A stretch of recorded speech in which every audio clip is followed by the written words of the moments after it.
welcome to another edition of our Morning Star Show here on MSTV with me, Asma Ohashe Bawa. As usual, I'm together with my colleague Isa Abubakar, bringing you the stories we have on our dailies as usual. Isa, good morning. Good morning, Ajia. Today, another Monday. Yes. Yes, and I February, think the month of February, love. Yes. yeah, it's moving fast. We're just and moving. I think next week yeah. is going to be Val Day, so Yeah. we'll see how people prepare So, towards so that. who's gonna be your Val, Isa? Val Day? Yeah, Not much. We don't do that. you don't celebrate Val. No, we're only going to see how the day goes and try to motivate people to do the right thing. That's Do it. you give out chocolates? Not really chocolate. The reason I'm going to go opposite side of giving chocolate, you understand? What is the opposite side? Usually what happens is on the Val's Day, condoms and other stuff become shortage. Oh So this my time I'm going to God. preach against it. Are you are you kidding me? Yes, I'm taking side. I'm not giving, but I have to tell the upcoming ones to be, aside of COVID and all this stuff, and they're starting New Year, so I think we have to send a signal that will help guys. I remember when we had the first wave of COVID, people Sure. are even are being called on to stop having intimacy because of this COVID. That is right. Like kissing and blah blah. One thing we need to be sure, be certain about is that most of these things that happen, and a friend was telling me that Charlie, it seems that the world's seeing too much. Oh, sure. And then we'll consider like adultery to be one of the easiest one that everybody is doing. It's not going down only well. There. It's not going down well at Yeah. all. Apparently, if only we start to assess ourselves, with assessing somebody to take a side, we all don't have to go one way. So I'm not giving chocolate. So I'm I only think, going against it. yes, I think Vals is coming. We are calling on the youth especially to be careful because the Val Day, someone use it and abuse the day. The day is just meant to celebrate love. If you have a loved one, celebrate with them, exchange gifts such as chocolate or anything sweet. I actually don't buy the idea of it because My says producer is telling me that it's haram. yes, because the history behind it, the reason why I have the courage to say I'm going against it is that it's not really biblical or some kind of, so if somebody just do something, now okay, we are Muslims, right? So if we were to be biblical, then we say, okay, our colleagues or other people out there doing it, but this time around it's nowhere. So anyway, that's what we don't want to do. quickly let's delve into the national issue. We saw what happened. Yes, we saw what happened last Friday at the court between Chatuchi Kata and the Supreme Court judges, where they strike out some 5 paragraphs from the Metal Witness statement. So we'll be delving into that later too. But before we go to that, I have my daily graphic with me and a daily guide. What do you have there? I have the Ghanaian Times and also the Ghanaian Publisher this morning. Okay, the front page of Daily Graphic says COVID-19 is real. It's evil. Dangerous virus, Palmer Buckley affirms. Palmer Buckley affirms. You see, this is very serious. I think he's one victim of coronavirus. And he said it's very evil and it's dangerous virus. It's serious. If I saw a video of where these victims, the coronavirus patients, were being kept, I cried because the situation, yes, yes, the situation I saw them, it's very painful. And you can't imagine yourself being in that situation. No, it's very, very bad. And you say it's even he said it's evil and dangerous disease. I hope you remember, I wrote some like semi-documentary, and I wanted to visit ICU. So the first point of call was like, are you sure you really want to visit ICU? I'm like, well, let's see how the thing turns out to be. Like, I'm not too sure as how, but I wanted to prove also to get people out there, education, get people aware that this is the fact, this is what we're dealing with. So we only have access to more of Western world, what is happening there, but here in Africa, one thing I know for sure is we don't actually take hospital itself serious. Because I don't think Ghanaians are more familiar with, I'm not feeling where I'm going to hospital. Can you imagine a COVID victim was sent to the hospital and she was told there is no bed. So definitely she would have to be kept on the floor, blah, blah. There's, it's very sad. It's another thing altogether. Yes, so quickly on Daily Graphic, it says self-medication adding to risk of COVID-19 morbidity. This is from Dr. Oliver Comey. It says stop self-medication. If you're sick, go to hospital. President to join campaign to consume cocoa products. That is, I think, the chocolate thing and the cocoa, blah, blah, blah. And it's a nice thing because I love chocolate. Respondent Council Grill Metal no no today. So today we are going to see exactly how Metal no no. this issue it's gonna end because we saw what happened last Friday. What do you have there, sir? Well, on the Ghanaian Times this morning, it says illegal entry into Ghana, 51 foreigners deported after being intercepted at a Sikuma inland checkpoint, that is Bota region. I don't know, but Ghana deporting somebody. It doesn't really well. If you check Ghanaian Times, you see the picture on there. I think they are like Ivorians or some kind of Togolese or something. It's not too good at all. Nigerians Yes, because the way they dress, they are more of a lot of African countries like wearing clothes and stuff. So you can see the picture nice here on the Ghanaian Times. Ghanaian deporting other people. History being repeating itself since Corona started. Ghana seems that our check borders are a bit tight now. Let's see going forward. We have West Blue Gate get to ISO certificate for qualified business. So that is also Miss Valentina Minta being getting that COVID-19 outbreak in school. Don't panic, parent told. That is Dr. Yao Osei Aduchum, page 16 of the Ghanaian Times, saying that election petition against MPs in limbo. High Court yet to fix date for hearing. Page 16 of the Ghanaian Times. So that is it for Ghanaian Time this morning. Okay, quickly, daily guide today being the says Monday 8 February 2021 says they said our babies died. You can find that story on page 3 of the daily guide, and that is Dr. Hope Mensah Kwashe. Is it related to the Doctor, Takoradi? I think no, I think it's related to those selling the babies, the issue of stealing and selling babies, and yes. And another story: truck killed girl in kitchen. Oh, very sad. A beautiful girl in the kitchen, and a truck with sand hit her and kill her just instantly. Roger Faces really fire video today. Also, Manche passes on. Oh, when I saw this, I remember we went there together. I saw Is that the one we visited? Yes. The one we visited. Really? He died. Yes.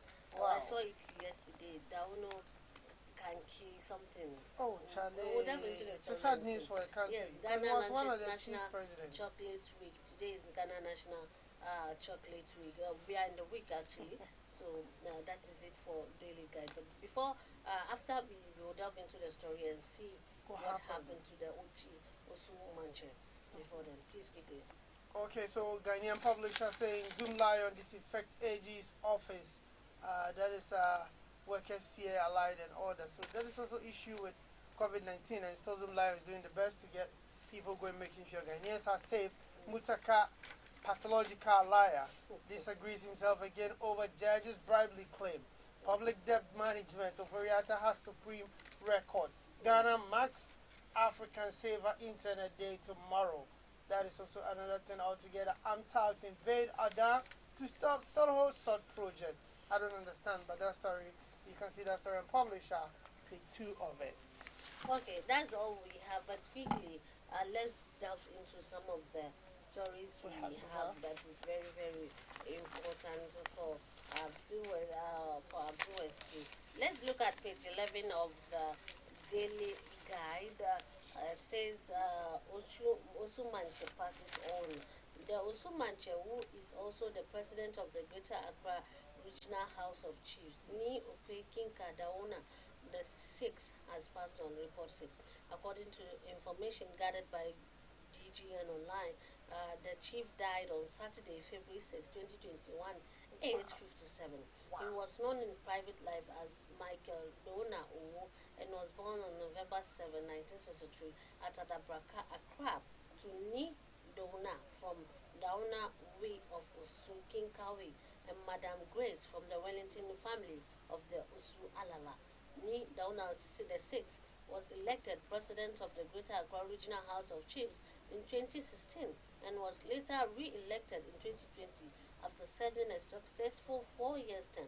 His appointment as president of the Greater Accra Regional House of Chiefs was during his reign as the paramount chief of Osu and president of the Osu Traditional Council.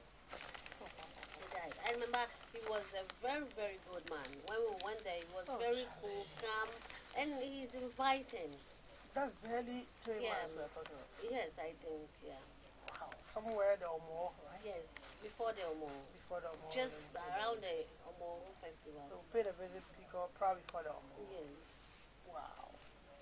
Well, what do you have on there? Or you know that? Yes, quickly So let's check on there. Mutaka's issue here being pathological liar disagrees himself again over judges bribery claim. So that's what Mutaka is also saying. He said the member of parliament for Asanwase constituency, Muhammad Mutaka, has dramatic U-turn, apologized for unfounded bribery allegation leveled against a judge of the Supreme Court. The controversial National Democratic Congress MP has alleged that the Justice of Supreme Court tried to bribe female colleague to influence her in election of a Speaker of Parliament. Now, I think there is so much to be discussed. There's so many to wait, but then the story is out there already. Yes, but before then, I think quickly, let's look at Daily Graphic. COVID-19 is real, it's evil, dangerous virus. Pama Buckley have come. The story by Albert K. Salia from first-hand experience. The COVID-19 is real and an evil of a virus. These were the word of the Vice President of the Ghana Catholic Bishops Conference, the Most Reverend Charles Gabriel Palmer Buckley, after he had tested positive for the infection. So you see, speaking from experience, he said it's evil and dangerous. Quickly, okay, he was infected, right? Yes, I think we don't have much time. There's a story here also that makes sense. Let me just cut it across to see how it goes. The former CDS edge soldiers to set good example at all times. Lieutenant General Obed Buama Aqua says the outgoing chief of defense staff has advised soldiers to be professional and then shun tenderness that will bring the name of forces into dispute. I think this is something that is happening right now in the country because you see military being where they're not supposed to be and all that. So that is also one. Okay, quickly let's look at today's update on the COVID and see where we stand. Okay, so probably go check COVID update. Let me see what we have here today with COVID update. All right, not too good, not too good. The weekend didn't go well so far. We have the new cases upgrading from I think 60 to 65, 765. That is new cases so far, and then we have active cases, which is 6,441. 401, that is 411. That is a new case, it's active case so far. And then we come to confirmed cases, it says 71,533. And then we have discovery 64,658. And the death toll also moved forward a bit, which is scary. It moves another number, which is not too good at all. It moved from 460 to 464 just within the weekend. So everybody should be careful. And then also they're trying to play safe. And Ghanaians should avoid corruption. I think our corruption is also helping the COVID having a name or become a household name because nobody is helping it. Everybody is doing business around it. Well, quickly before we come out, is our work resumes on National Cathedral. So the building of National Cathedral has resumed. So we'll see exactly how it's coming to be and how it's gonna end. And we pray. I think it's since they've already started, we just need to pray for them to be able to finish it on time. Wow. And then years begin inside. So, lovely viewers, I think we'll go and take a quick commercial break. If we come back, I will take it from there. My guest will be in the house. Thanks for joining us. Please stay with us.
dawowa da ku cikin gida kamar yadda da na gabatar muku cewa baki na da su shigo cikin gida domin mu ci gaba da tattaunawa.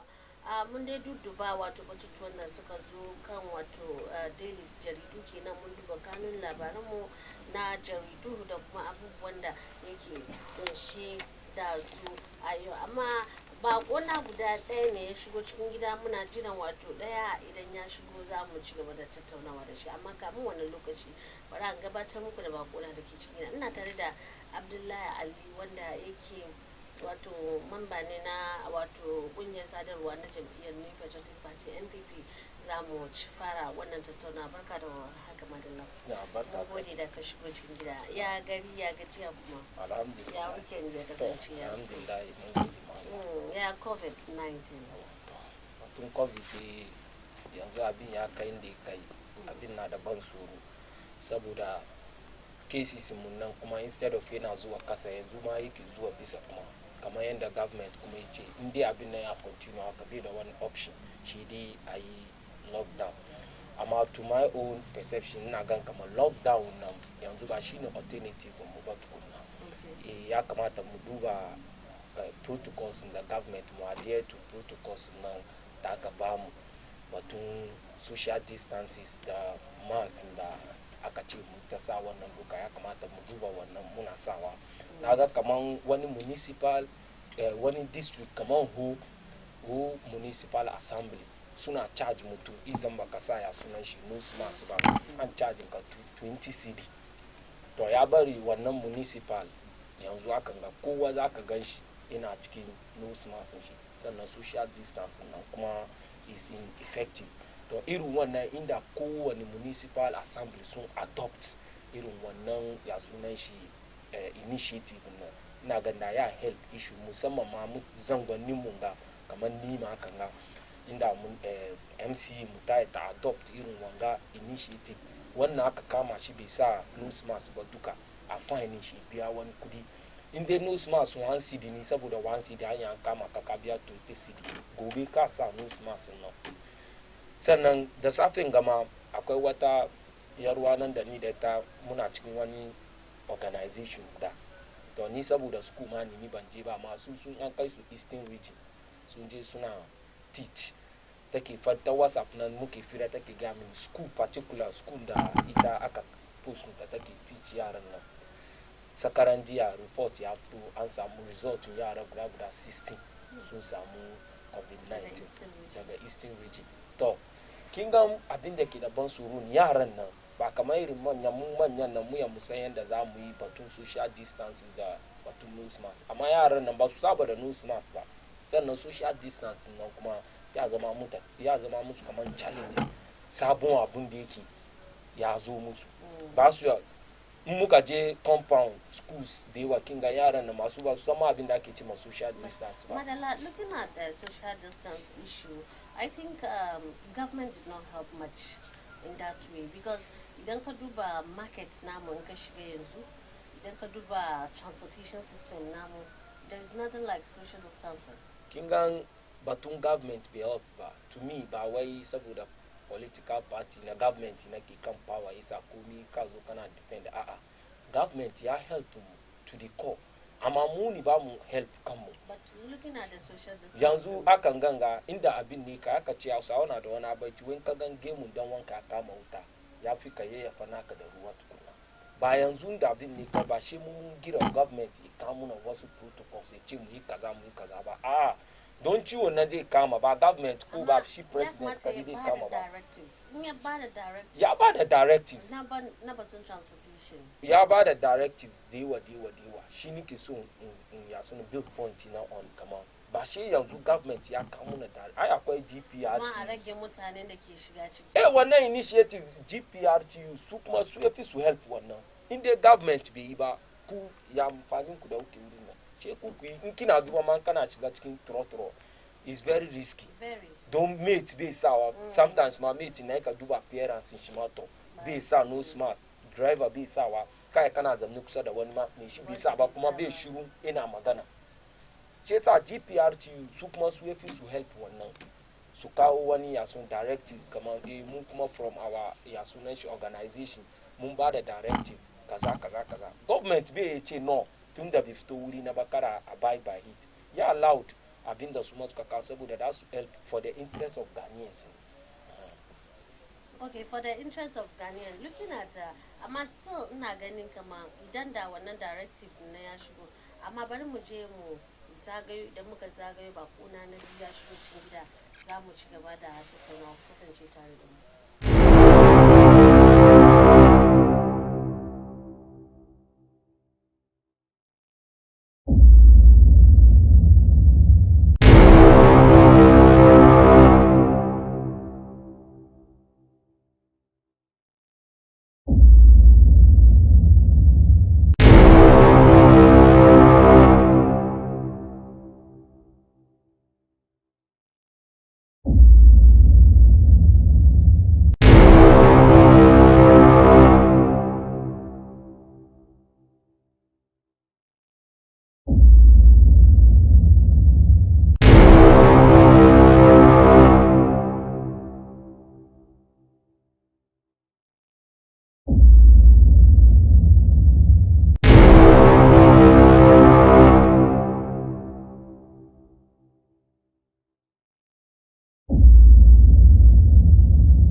Barkanmu da shigowa cikin gida. Ina tare da ɗayan bako na wato da yake daga bangaren jami'ar NDC Alhaji Abdulsamad. Barka da shigowa. To kamin ka shigo muna cikin batu na COVID-19 ne kuma na tambaya dan wanka nan wato Abdullahi Ali kan batun measures da aka aje kuma ya tabbatar da cewa wannan cuta har yanzu yana keeping rise. Idan ka duba ya ba da example wani school daga Eastern Region ya samu labari kamar 16 students sun samu wannan COVID-19. My question to him had to do na gani kamar government bai taimaka in other ways ba because of in terms of social distancing kaga market we don't practice that, transportation system we don't practice that, amma still kana cewa ayi social distance. What do you have to say on that? To da farko shi ce lafiya ga masu saurara da ko panelist na Abdullahi Ali da Kima da manyan NDC duka cikin Ayawa so North. Gaskiya kamar yadda kika tambaya COVID-19 cases na it keeps rising ba yana zuwa kasa bane, and mutuwan nan kuma waɗanda ke bi jiki su mutu kuma yana zuwa bisa. I think at the last count we're 497 so far. Definitely. So it's like the number is becoming too scary. But the problem is that Baka understand Ghana in reality what we want to do with as part of COVID-19 preventive measures. Because come on, last Sunday, but last week, the president Yabada were not addressing the need ways in the diet prevent COVID-19. So churches the soon operate, Masalataya operate. There's a ban on social gathering, there's a ban on weddings and then funerals. Receptions and receptions. She what do you tambaya? Okay. Funerals in most Inaki held sometimes. in churches. Weddings in Inaki held. So if churches can open, weddings cannot take place, it's really I think the former minister, information minister designates. It's Kagan Kamo churches the soon because that one I cow preventive protocols now like social distancing and hand washing. And my reception neighbor encourage she aka place ban on it. So church in Kaka Shiga, Kazoka wedding. That's what he said from understanding. But the problem is that Baka Gani me Mukesumi because Gaskia beaches in Nakachi and clubs. Argia. Anazua. Sakaraji and Agawani don't want of the status Suji beach. Wow. She said, beaches are supposed to be closed. Eh. When she's in Agida, young one, she's going to crash. Come on. Charlie, I called birthday party. Oh my God. And I saw the tables, it was in the dark and all that. So La Playa Beach, so people enter. But the problem is that who is supposed, why if you make sure come on one not being angry. Kari Zama President Yafadi. I mean the president cannot go everywhere. Yeah. No, I understand. The what and that task waits. But The duty of making sure that enforcement of the law. Yeah, You know that? enforcement team. So the whole thing about our preventive is like muna days who are daily. One way nyami buami. Oh Muna gosh. nima de temaka Allah to make ama in reality they are not doing anything. Looking at the transportation system. It's Madala ya ce wai da GPLT ya kamata su kawo measures ba president ba. Kaman a rage numbers of intake na customers ba president ba. Ya kamata GPLT to do also that. Do you buy with that? No, I don't buy that idea. That is leadership. Yes. And the president you have to way all commercial buses should not take at full capacity. So The previous time. way, So follow. They yes. follow the order. Yeah. Even though it led to the increment of Well, the the affairs. Yeah.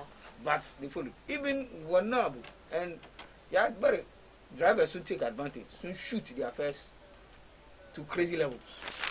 Where, for example, from right now from Medina to Nima is almost 4 cities. Because look at Ndakachi is to reduce passengers. She's got car affairs.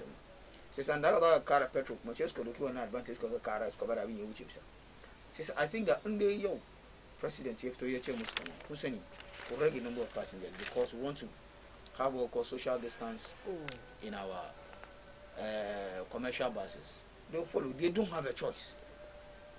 And the COVID-19 years old, and your parliament, Akachiri Wadansu laws, Wadansu powers Akaba president.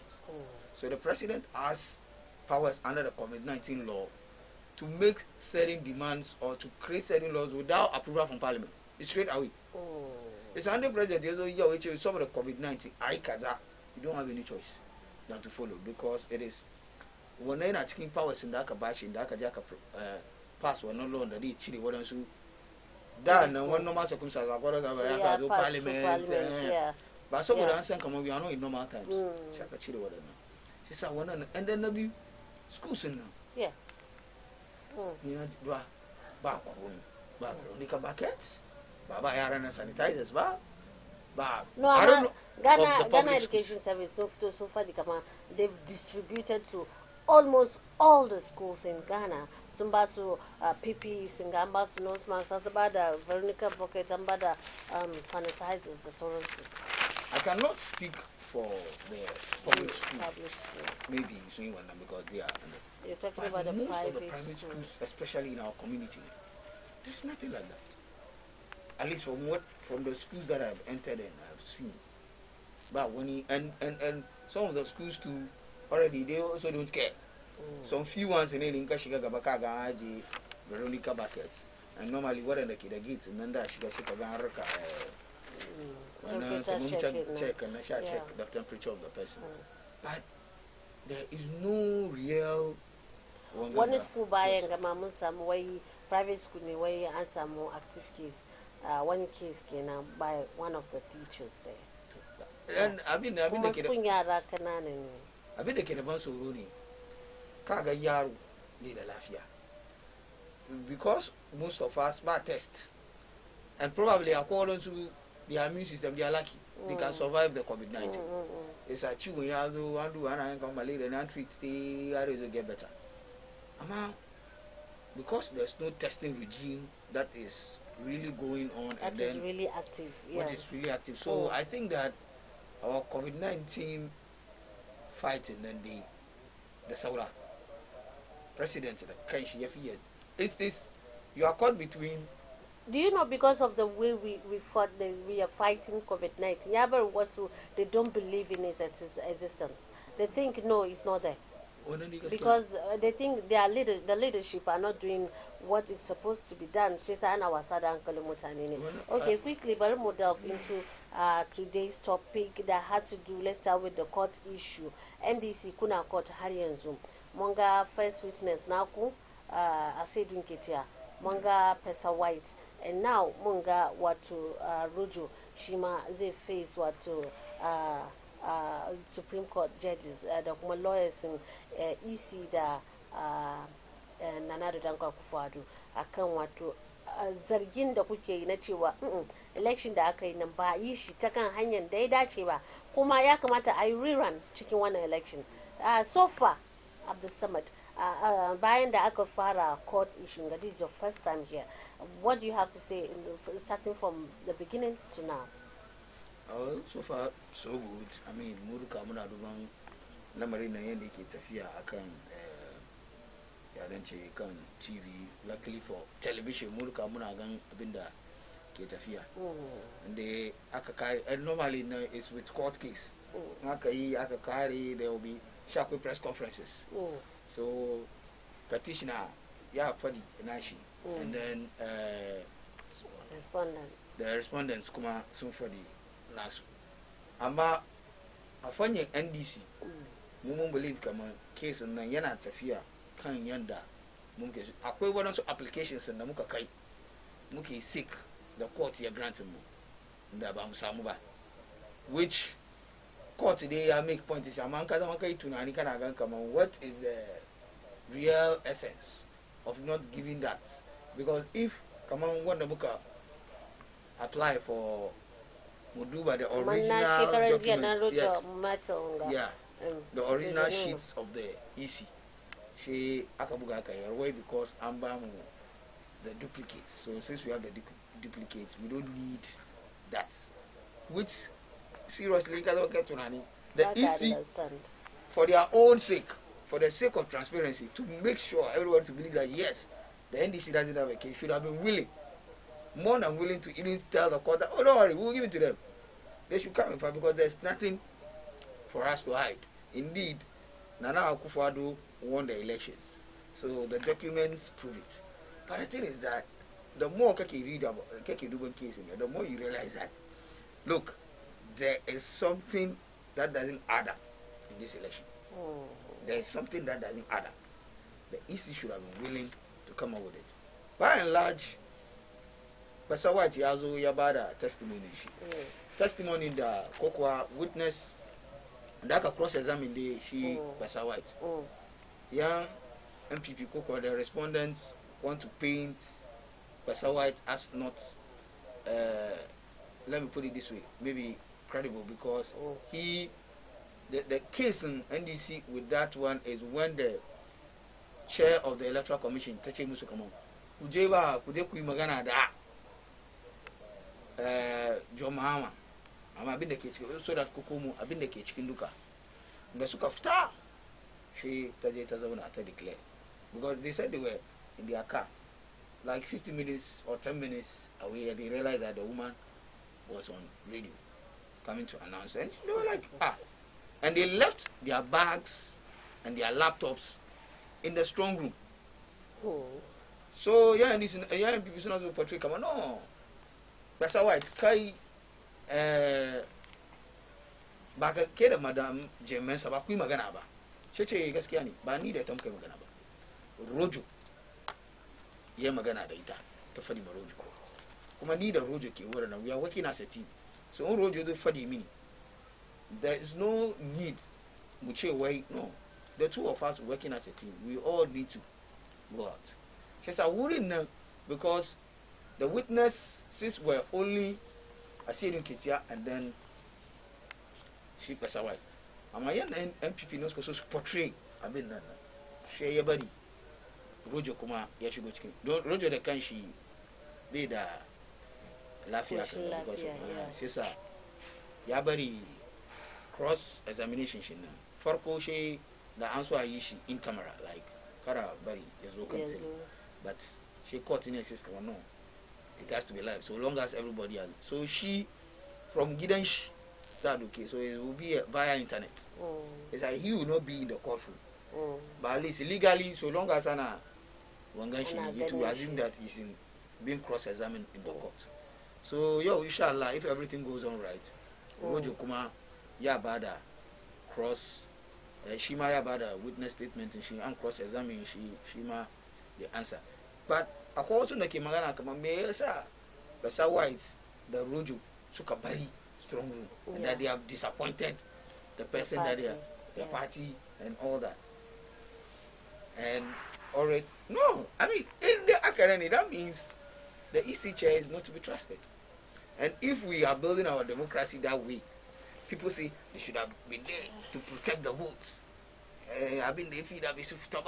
But do you know most of your people are disappointed with the party? No, yes, because according to some of your members of the party, kama na farko up till now ba ku iya kun prove kama yes you really won the election ko kuma kamar yadda kuka gaya masu there are some ba ku iya kun prove wannan ba.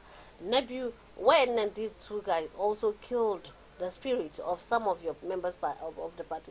According to some people, ya kamata ko da ma za su fita, mutum guda ya fita ya bar guda, ya ku duka za ku fita, ku bar other political parties ciki, thinking that nothing will go wrong. Point is that at the time, Pastor White, at the time they were living, they had not reached a point where there should even be a declaration. But somewhere win, but at the time they were living. So they were shocked that they left and everything was compiled, and so they were going to meet John Dramani Mahama. Yes. To tell him what? No, I asked for that one. I'm not privy to that. They didn't say but that. They said that it was the chairperson of the Electoral Commission who said, "Go and meet the petitioner, who is in this case John Dramani Mahama." Okay, my other case had to do with the declaration of the results. Idan mun duba, I think I remember. NDC lokacin da EC ta zo ta declare resulting ga kun ce it's a recorded thing. That is not an official statement from the NDC. No official statement from the NDC came out and said that is a normal rumor or statement made by foot soldiers. Just foot soldiers. You understand? But the general secretary of the party, so now or the we party, should all believe that the declaration of the result was not recorded. No, nobody has ever said that it was. I, for one, when the thing came out, as part of the other normal young people who support the party, felt that we normally see there are a lot of microphones in front of, but this one it seems like. And so we when felt. she said good afternoon. And when it was evening, so those things, one of the about mutani chance to make one magaganu kama I mean maybe it was pre-recorded. Okay. But by and large, we are still pursuing our case. And NDC major court yache way she win. You see, let's face facts. There is politics and there is legality. In 2012, when the MPPs could lose the elections, they told their people that they were cheated, that they won the election. When they went to court, they didn't show the court. Come on, ga figure some win. Amando Kamba Joma. Why achieved over 3 million votes because some of them had the no signature of presiding officers. Some police stations has duplicate serial numbers. So what a non voting a cancel. So that a cancel. Vote in Joma Maya Lukasa. She voted Nanado Yahabisa so that Nanado will declare president. That is what they went for. You understand? So they went for that. Okay. That vote should be cancelled so that Nana Akufo-Addo will be president. They didn't tell us that after the election, this is what Nana Akufo-Addo had, and that he should have been declared the president. But they told their people that they won. So, it was a political talk. And I, Sakaranji and then the Buga video, so that they implicate General Secretary Mokama. You make comments, come on, your mama had won. They played the video, and there was no way the General Secretary may make statements, come on. Your mama had won the election. Okay, mun gode kwarai da gaske Abdulsamad.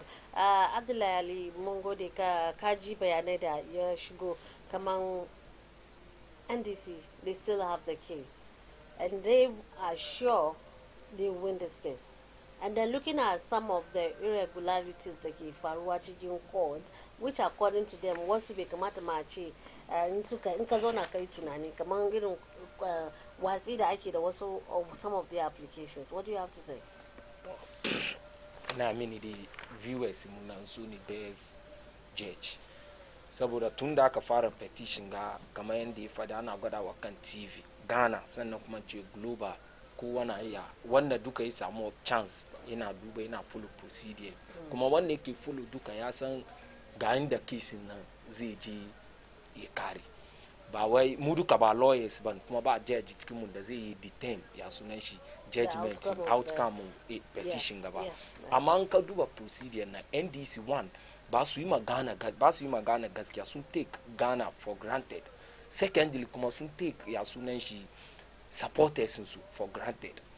Ya yi maganganu da yawa cikin maganar shi da na capture dai kamar uku shine most important. One ya ce an play video kamar general secretary su Mr. Sedun Ketia ya ce ya sunan shi NDC sun win amma da aka play wai ba inda aka gwada kamar Sedun Ketia ya ce kingan mu doke shi misali zagi ba shi mutum ya zo ya zage ya akwai wani zagi dai da cikin vicinity mun ga dai is common da an ce no ke duk kasan zagi excuse me to say the ban so use wannan amma ba shi mai shi ya ce aka nan shi ke gwadawa zagi ya ba zagi akwai wani mai shi ya yi wani magana zagi yi ma amma ke kana gan shi kamar yabo yi maka a sai dun ke tiya gaskiya cikin video ba inda ya ce John Dramani Mahama ya win election amma me ya ce wai sun samu 140 seats in parliament wannan 140 seats in parliament nan shi zai yi help Mr. Mahama ya sunan shi ya help shi form next government me yake insinuate me yake so ya fadi muku nan don ba ka zo ka ce wani ya samu kaza abin nan zai yi bari gaba yi kaza at that time na election muka je ina so gwada mu kamar John Mahama ya win election kuma based on 140 seats in the suke da shi parliament na ya yi help shi so government shi ne very successful. Aside Mr. Sedun Ketia mun gan Otukonu ma ya ba da figure cikin video na mun gan deputy general secretary ya ba da figure sun ci election har yana maganganu kamar Nana Addo Dankwa Akufo-Addo if to a concede defeat mun gani wannan duka shi create impression party faithful sun NDC suna kamar no sun win election suka je EC da sauran wani demonstration da protesting da suka yi duka. Sannan na biyu batun case NDC ba su da case abin da yasa na ce NDC ba su da case in kika duba witness statement ya sunanta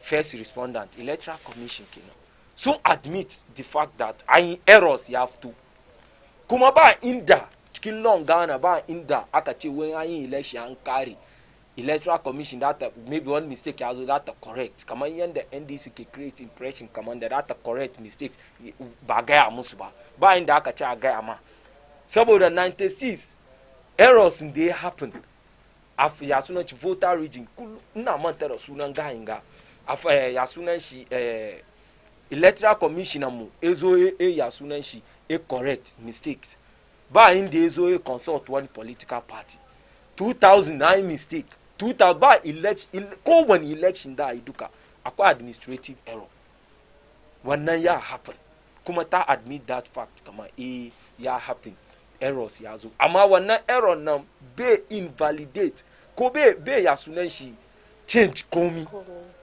kuma mun gani kan I said Mr. Sedun Ketia the error da komi an calculation da komi duka at the end of the day duka nyeje ko ina 47 yake zo saya kan Mr. Mahama ezo 51 kan His Excellency Nana Addo cikin petition ku kun ce kuna da 5 witnesses in the crowd 5 cikin petition amended petition NDC 5 witnesses mun gan biyun da suka zo nan kuma guda ma dan ce ya sunan shi general secretary Mr. Sedu ma shi na ce ma sometimes maganganun shi ma ya irrelevant to the petition amma Mr. Kwese White cikin petition ku ba inda wani batun ya electoral commission that declare result ba agent muri na ko electoral commissioner ta chairman chair electoral commission ta aike su shi sa based on wannan ba shi cikin petition ku sannan wannan na abin nan ma suna son NDC faithful su duba kamar su kuma sun je dai su yi kokari wurin nan amma su suka disappoint NDC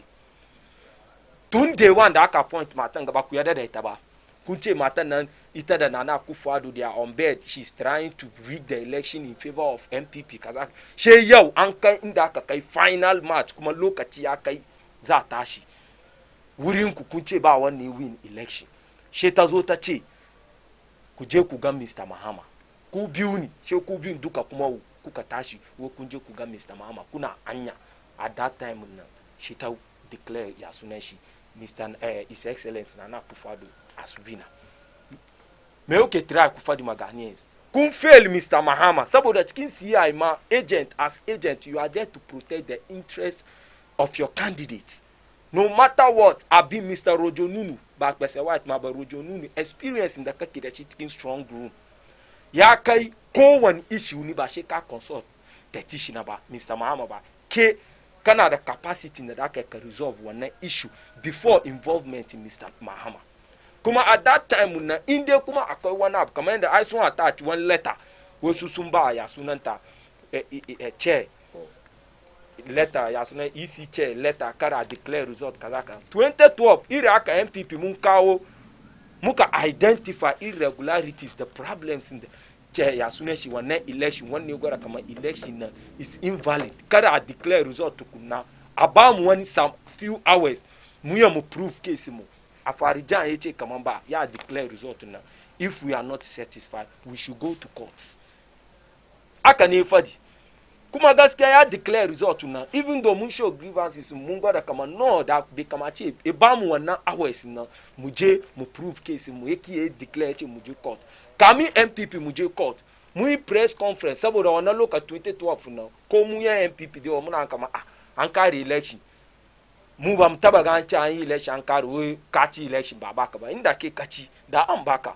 no Nana Akufo-Addo da MPP suka kira press conference Alisa Hotel aka yi media houses ba ma Ghana kadi ba European Union observers Commonwealth duka su an invite suka zo aka yi press conference PowerPoint presentation irregularities unsigned pink sheet no voting no verification no vote duka an kawo vote paddling duka muka kawo muka make case to the world before muka kai ya sunan shi court wannan muka bar duniya suka san kamar yes gaskiya MPP sun win election now amma da aka je court 9 judges panels of judges 4 sun go by our issue ya sunan grievance suna kamar yes MPP na da case gaskiya abin ga ya faru nan a ji kaza na amma 5 nan kuma ko ya da wannan judgment nan 5 against 4 ni in favor of MPP amma at that time nan wanne yake zaune kan kujera nan ba iya wal aba MPP sarauta nan bai yada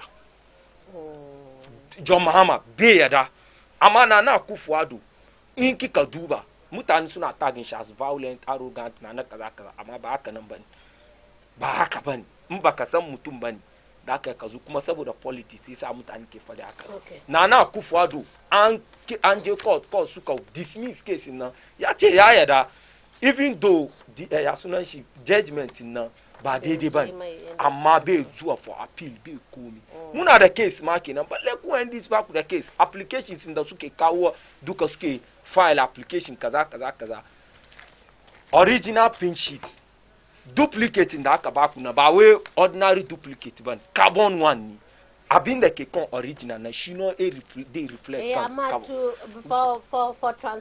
for transparency you allege must prove su suka ce wani ya ce an cuce wani ne NDC suka ce kamar an cuce su based on article 6 ai she sa suka je court saboda ai masu komi clear she su prove Mr. Seydou Ketia judge ya suna shi judge apau an tambaye shi okay da ake cross exam ka ake tattambayan question she ka ce ya suna shi figures na as not tally inconsistent of figures kaza came from Kayo da kuka yi election as a serious political party wani figure uka samu nawa uka samu to kin ga wurin nan mun samu kaza based on pink sheet kaza ga kaza ke kai to wurin nan ya convince judges na su kuma su grant wannan application kuma ku kawo tun da Mr. Seydou Ketia as general secretary party ya gwada ga yanda ku kuma ku kawo a compare aduba maganan da yake faru ga she ka ce wai ke baka kawo ba baka da wani kuna kuma da kuka kawo kuke da shi ma yanzu za ku koma kuma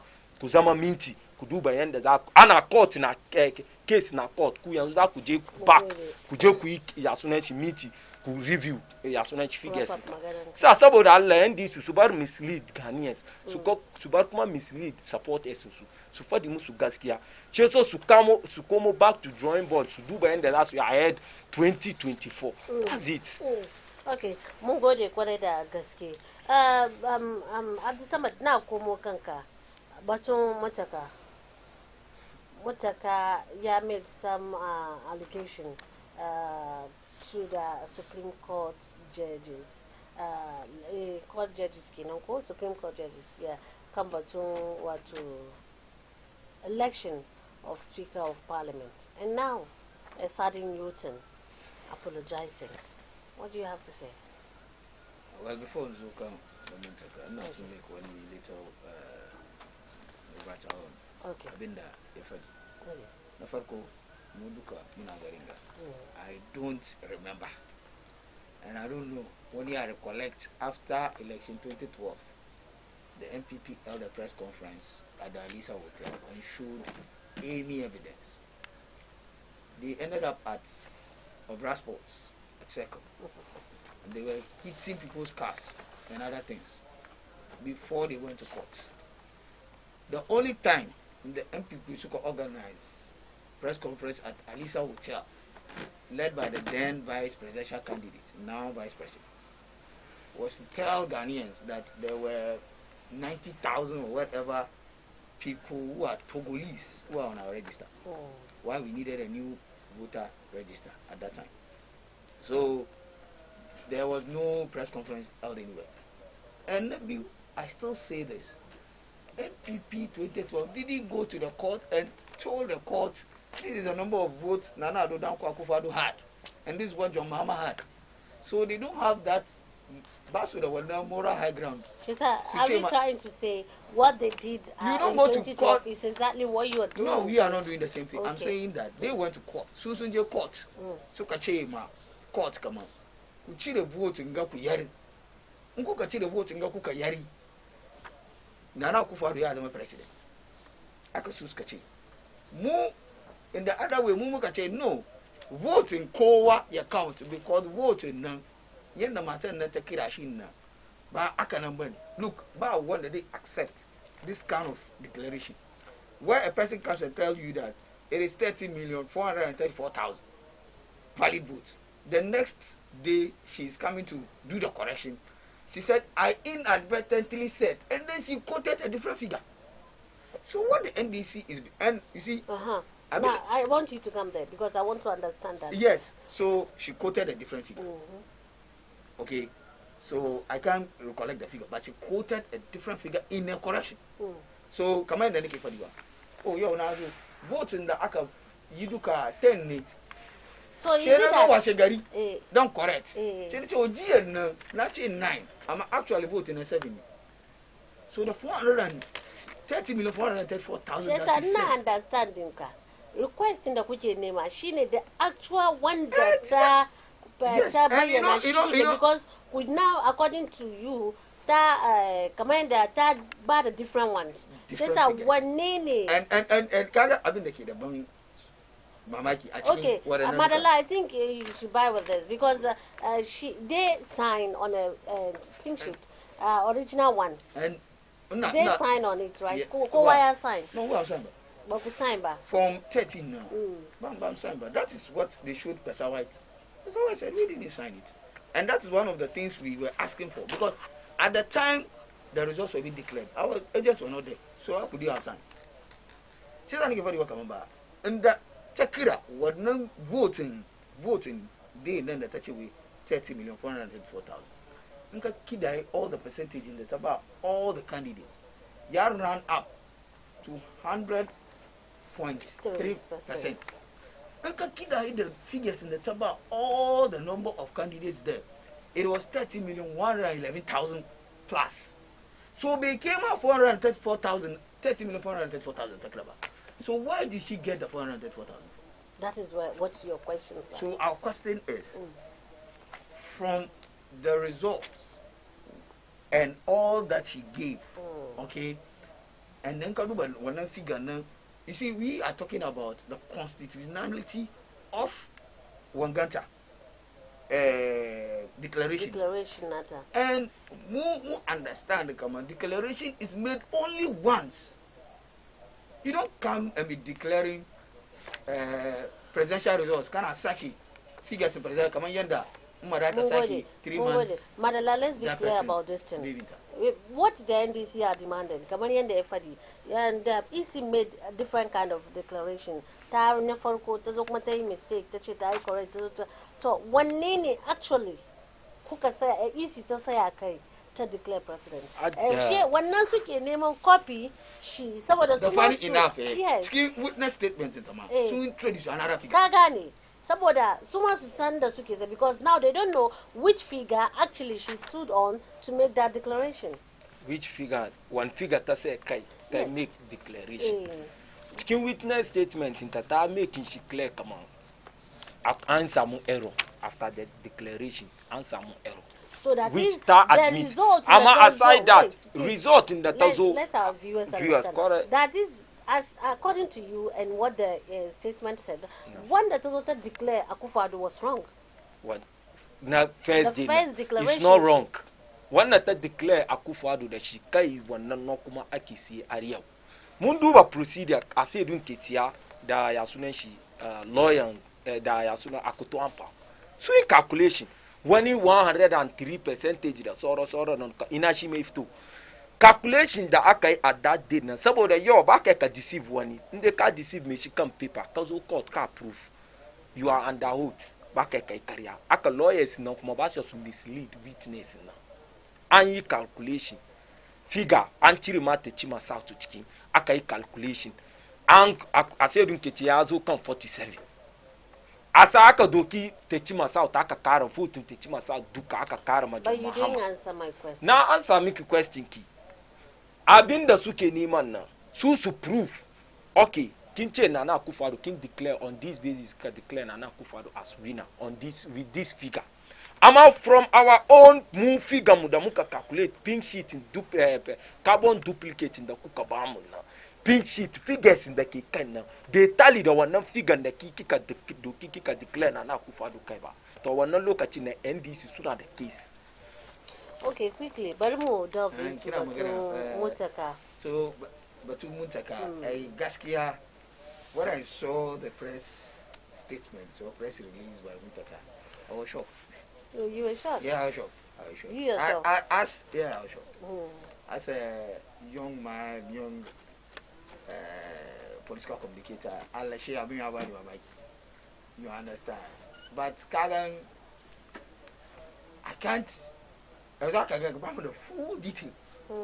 And me, yes, sir, you've told our young president. Yeah, she the lawyer. Suzama good advice from counsel and that he wants sleeping dogs to lie. But that statement, sleeping dogs to lie, means I could one up. So there's a compromise somewhere.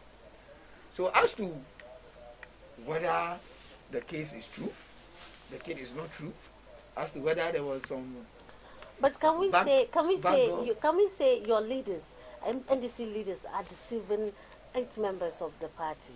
No, you see, the problem is that politics in like they are not being true to you guys.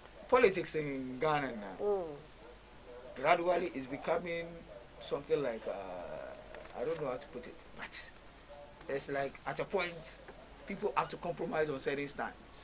You understand? But I want to hear from you so that our listeners will understand. Can you tell us exactly what happened with this Muntaka issue? Muntaka? I Muntaka probably after the election speaker. She first interviewed the day Grant. She said, oh, look at you, can you imagine one Supreme Court judge, Yakira, one of our female MPs. Yake Chimata, come on, kaza. Kibo to my okay. Ama we kaza sponsor education and that they have everything, but going forward and as soon as you reveal one information as to who that person is. They mentioned Sunaba. So later the Judicial Service themselves released a statement asking him to come out and then look at how they will be able to, because Ghana, we all know, come on, the judiciary, most Ghanaians are looking at the judiciary in one eye, depending on where you stand on the political landscape. Younganga, maybe mu NDC, mu the judiciary, looking at our history with them over the past 4 years. It's Kakiki Suduka, Baum Samun Nasara. It's a have a woman of the Apex Court, especially the Supreme Court, and with one eye. You understand? So, case of Mutakanga, and the year release one statement.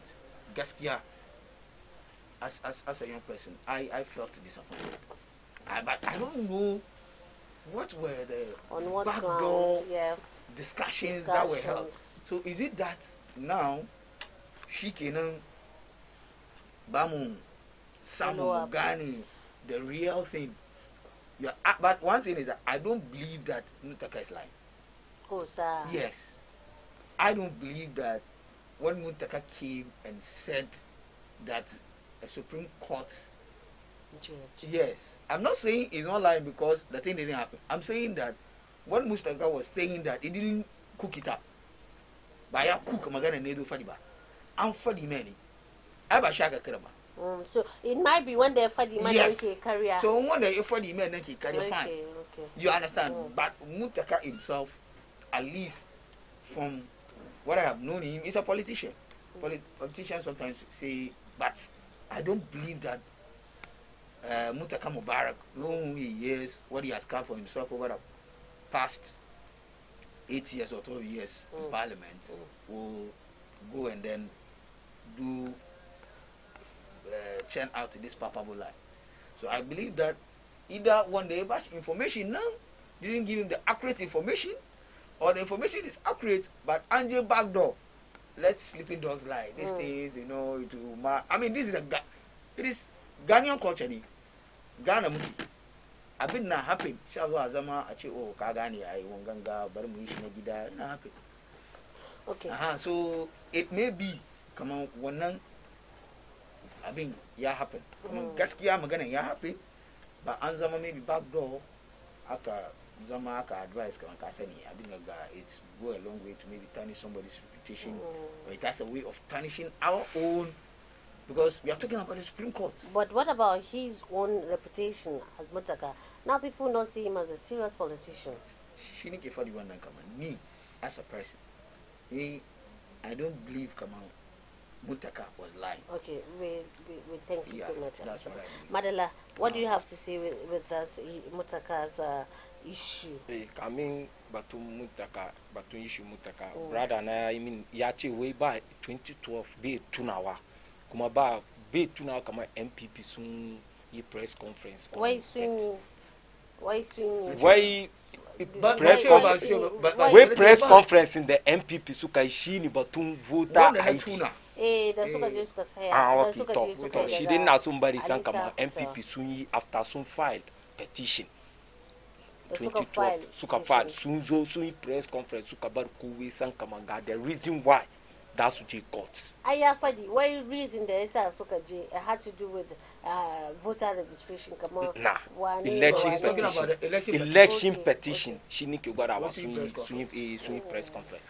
But Magana Muntaka, for coaching to Muntaka, Nina believe 100%. Kuma tun day one, na believe come on karieki.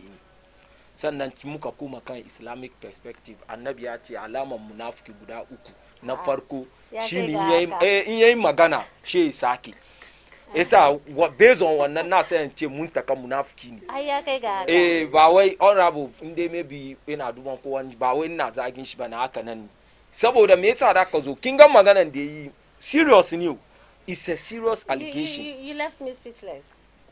Why?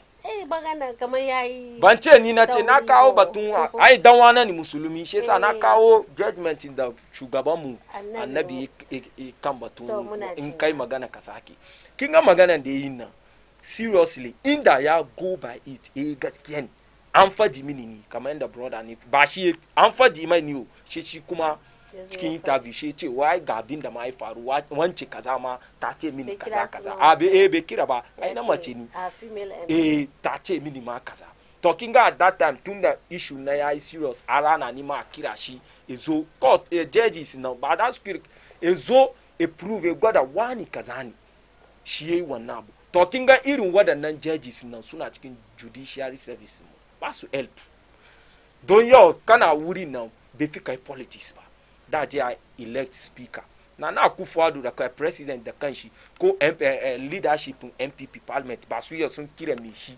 sun bargain da ita ba she ke judge ke da yafi ka protect interest in Ghanaians she ke ka kira wani ka zo ka ce mata kama vote ma wani kaza kin gan kama wannan judge nan bai gaskiya ba bai gyara ma Ghanaians ba ya disappoint Ghanaians to mutaka tun da Allah ya sa shi maybe magana na ya zo wurin shi zai help a fish out wannan jejin nan da bai kama ce apologize ya ce wai maganan da yi na adu a apologize a bar shi kwance inda yake kamar da aka ya sunan shi favor wani kenan shi yasa abin da yi nan wallahi na feel very disappointed da na gani ya sunan shi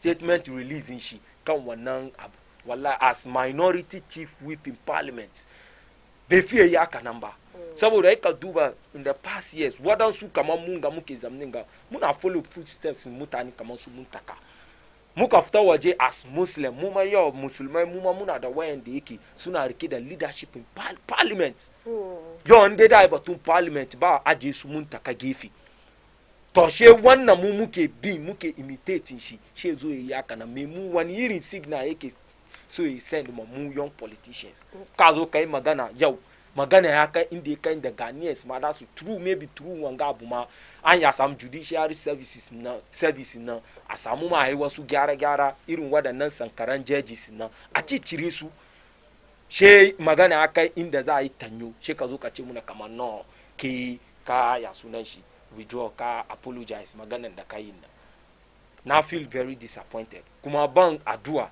irin wani abu akan ga ya happen kuma gaba. Okay, Mungode, quickly, Bari Muduba, or do you have anything to say? Bari Muduba message in the Yezo Maruf Bengi Swalaichi, good submission, Abdullahi Ali.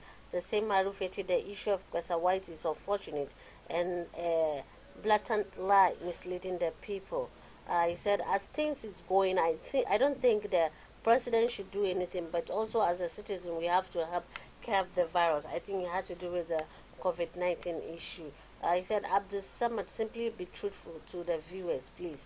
Don't lie. Mahruf Benji Swalaichi, Abdullah Ali is superb on the NDC court issue. I'm clearly convinced now that the NDC has no case. Larry Ibrahim Fataka IMF Kenechi, too much phone tapping on the screen. I don't know exactly what this is. Yeah, Maruf Yache represented the NDC in strong room since 1992, but yet still has no experience. That's pathetic and a shame to the NDC. Abdullah Barakat Ture Yache Utukuno said it categorically that John Mahama won the election by 50.1%. Where did they get that figure from? That is from Abdullah Barakaturi and Felix Parry. Good morning, Abdullah Ali. Felix Parry, the other guy is making a wrong submission, and with COVID-19, it's a non-political. So let's take Abdullah. I think you should wrap up. Let me start by you wrapping up what you have to say regarding Magaganda Mukaiduka Menene Bayananka. Even though Anjuma Munchigaba da zuwa courts. Ba masala an kai court. Farko dai na viewers in MSTV su kuma su send messages in MSTV kamar yadda suke duban program na sun ga is very informative kuma educative. So compel what others su kuma su subscribe to ya sunan shi MSTV. Sannan na gaida chairman MPP a yawa su is Alhaji Isa Tiamin da General Secretary Baba Ali da boss na kuma Communication Director Zuwaira Muhammad Bello da sauran MPP fanatics duka ina gaishe sannan kuma ina congratulate dan wana da Allah ya mana karuwa muka samu diya namiji kuma ina duwa wannan yaro na wata rana zama national executive in MPP insha Allah Mungode, please what do you have to say? He will be a politician. Commander. He won't be a politician. Why? No, He won't be. it's too turbulent. The political landscape in Ghana is too turbulent. I don't want my child. Myself, I'm thinking of it. So, I mean, come on, I mean, Mukezu and Mutata, the made a shining lumber in Chingabumu. And definitely, now, one of the things in that, as young people more understand the new command, where we agree to disagree. I mean, so long as we choose the path of democracy, Koyakai, Bamu, Samu, the same view on an issue. But I don't know that in discussion that we do, I'm going to assume Chingabam, the money. Just ba fada bane ba girgiri bane don wani maybe yana duban ni da Abdullahi Ali Khan said this guy is NDC wanga MPP, so for that matter they so ma maybe my ya gani ma kama maybe in that channel they are switch you get maybe 10 minutes okay but come about maybe then Abdullahi Ali afara so that kind of thing. So I don't know the day, and I think MSTV kuna kokari Allah isa albarka ci gaba, so that maybe in a year or two to come to be a bigger studio. Inshallah. We are on mainstream television. We are working on that. Inshallah. So we are working on that. Soon you see us on digital. Inshallah. Okay. Before Mujay, this one goes to you, Abdul Samad. This is from Mahruf Bengi Swala. He said, Abdul Samad, I was there at Alisa Hotel when MPP did the press conference. So I said I can't remember.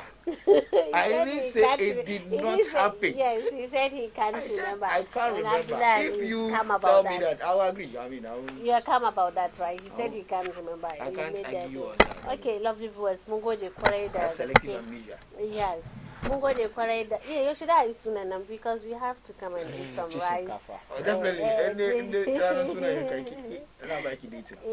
She's about there will be no gathering. No, just few of us collectively. That was on our musician. No, because in the Banso, she got problem. Yeah. The family is large. So oh my God. When